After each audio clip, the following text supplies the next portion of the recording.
มาสุงค่ะเมื่อได้เขาก็มาที่หมู่บ้านผาปล่อยมาหมู่บ้านผาบอกมาปล่อยเอิงกับป่านะคะ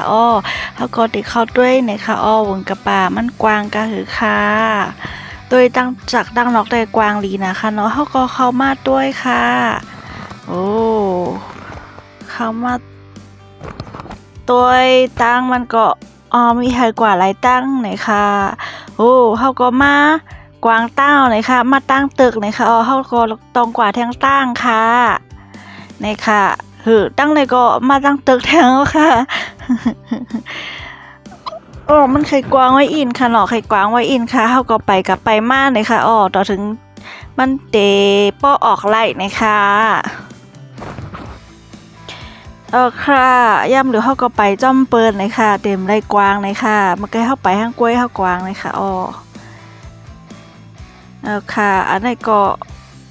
มาถึงครึ่งตั้งแล้วนะคะกำแต่ไรออกแล้วค่ะค่ะตีถึงแล้วค่ะกึดแทงอีดอ่อนก็ค่ะนี่ค่ะย่ำหรือเข้ากล่อมกวางตั้งเอาเลยค่ะออกมาแล้วค่ะเข้าก็กว่าไวพลาหน่อยค่ะเข้าก็กระลูเนาะแล้วก็หยัดนำจ้อมหน่อยค่ะนี่ค่ะเข้าออกมาแล้วค่ะกวางเซตีในค่ะฮ่าฮ่าฮ่าฮ่า